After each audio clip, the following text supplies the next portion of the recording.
let's bring in retired Major General Anthony Atolagbe, who is an ex-field commander of Operation Safe Haven and former acting commanding officer of ECOMOG. Thank you so much for joining us on the night. Good evening, viewers. And thank you for your service to the country. Thank you. I mean, the first question that jumps at you when you listen to the governor talk about joint security surveillance operation, so to say. The first question that jumps at you is, what has happened to Amotekun? Is it that it has not been able to fulfill what it was created for? Has it failed, or is it struggling to find its footing? Okay, thank you very much. In my opinion, or from what I know, it's the business of government to ensure security of lives and property. So for the governors to have come together, they are not out of, it's not out of place, and they're just doing what is right for them to do. How are they doing it? That is what is of concern now. I'm glad to hear from the governor of Lagos State stating that whatever thing they are doing will not veer out of what actually is on the ground. That is involving the security outfits that of the government, then those of the locally established ones. Yeah.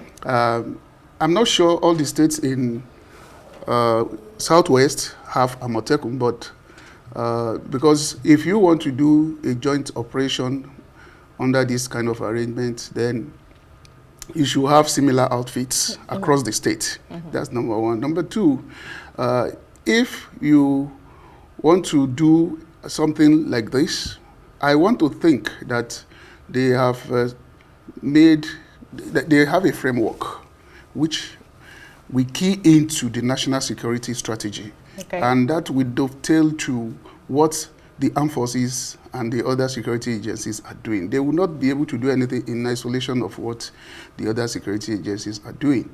So, and then you call it a name that does not actually tell us what, I mean, I'm not seeing any capacity to bite in the name surveillance.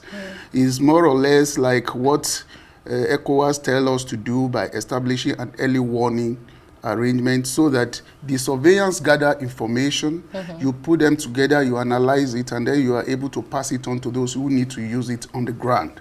So if you talk about surveillance from my own, I mean, literary understanding, I just want to think that they are supposed to be a kind of fusion center. We call it fusion center. So where all the collation of information is gathered, is analyzed, and then they pass it to those who require it. It could be armed forces, it could be customs, it could be anybody. Indeed. But I like that you have talked about pitfalls, so to say, that they should avoid, which is you're happy they are using existing security structure. But won't it be a case of too many cooks spoil the broth? We have different people doing different things, and then we don't achieve any result. Because you wonder, really, we have in the southeast, Ibuboyagu, Amotekun, like I mentioned, but we haven't seen much of that result that was desired. The governors are talking about joint surveillance monitoring team. They are talking about advanced technology, area surveillance, intelligence sharing. Really, how much of a game changer would this be? Okay. When you look at what is being done in this case, and you look at what operates outside the domain here in Nigeria, if you go to a place like the US, Australia, India, and others, there is a kind of synergy. It's established in such a way that it's so well organized that there is no separation of government powers, maybe one side of the West and one side of the East and the other one. So what is their own system like? What they do is, from the federal level, just like what you have in the Homeland Security in the US, take New York, for example. What they do, there is, within the Homeland Security arrangement, they have everything that you require to do your job. Now, we're talking about from helicopters, and these helicopters, they vary. There are some for just evacuation, while some are carrying radars that can take pictures on the ground where scenes of incidents and so on. And then you talk about what is the involvement of the Air Force in that kind of arrangement, what's the involvement of the Army. In their own case, they have what they call the National Guard of the Army and that of the Air Force. If we are going to, in Nigeria here, we had something like the National Guard before, but if you look at what operates here, we cannot, it will take us a long time before we'll be able to replicate what they are doing there. But so I'm trying to say that if you see what is being done in the various regions, in almost more than 31 states now, there are security outfits. Vigilante groups. And no, those security outfits are more or less like the likes of Amotekun and Ibibiagu. Then you now have vigilantes also in close to 10 to 12 states that more or less like duplicating what they are doing.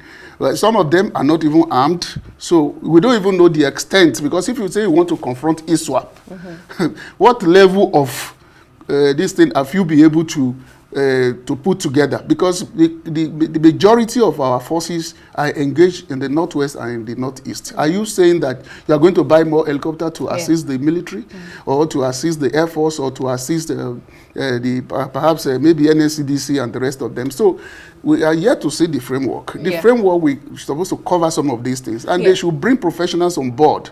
I've seen the situation where you go and pick somebody who is a major general and has never experienced anything before. Great. So, but there are those who will ask, I mean, the problem with the existing security outfits and the challenges, funding, logistics, surveillance. So why don't we empower existing security outfits like the police? Wouldn't that be a better solution? And then those who clamor for state police, the people who know the terrain, who know the people, isn't that what we should be focusing on? Do you buy to that thought? Yeah, that is very correct. But just in line with what I was saying before, what you have is that in those countries, the locations of the military, for example, Air Force, the Army, and the Navy, just like we have the Navy close to the maritime environment, they are located in such strategic positions that you don't need to wait for a fighter aircraft coming from Makurdi before you go and strike in Sokoto State. You get what I mean? So you now see a situation where we have some element of some strike forces in maybe the regions of Nigeria. And then you once you have them deployed in that manner, and with all other agencies coordinating with them, you now have a good time of response to maybe to situations. Then you have not only that, mobility of the personnel is also faster. Sometimes you want to deploy people in Lagos, you have to go and start looking for troops from maybe northwest or northeast or something like that. And we imagine you're talking from experience. ISWAP is the big elephant in the room here, because the first acknowledgement of ISWAP in the Southwest region came in 2022, when the Minister of Interior then, Rauf Aregbesola, blamed them for the Owo Church bombing in Ondo State. But you heard the comments of the governors yesterday. Is it now safe to say that the ISWAP group has a foothold in the Southwest region? And what does this say about the security strategy of the country? Is it proof that the military is dislodging them up north, or they are simply expanding their operations? I don't think they are expanding. I think they are just running away from some heat that they are experiencing in some places. What I know is that ISWAP is not only present in Nigeria. There is a triangle around Niger, Mali, and Algeria. That is the main location where the ISWAP actually is. They formed that organization south of Algeria, and then all this while they started migrating until they got to Nigeria. So what I know is that because of perhaps the level of operation that is going on in the Northwest, what usually they do will be to run out of those locations and start looking for cover in some other areas. And I think the most, they are finding perhaps the Southwest a little bit, they're taking some breather there so that they can either reorganize or settle down. But the action of the governors, like I said, ab initio, is in line with their responsibility. And they have, if they put everything in the way it's supposed to be, and in coordination with the federal government, then they should be able to achieve some level of successes, and then they start building on that. You did say they should bring in experts. You said they should use existing structures like they said they have, they will do. Yes. But in wrapping up, if you could speak to the governors, what's the 3 most important things they must do beyond these things you've mentioned that would make this work for them? Okay, the first thing I would say is that, 1, let them get people to help them work out what is to be done and how they want to achieve it. Okay. That's number 1. Number 2, everything they are doing should not be in isolation of what the federal government is doing. In such a way that you see the way some of the state governors go about their business, they seem to disperse their expenses in different directions. You give money to this one separate, but if you have a place where all of them are centrally located, it's easy for you to direct your funds, and then you can monitor how it is being spent. Then the other one is about the fund itself.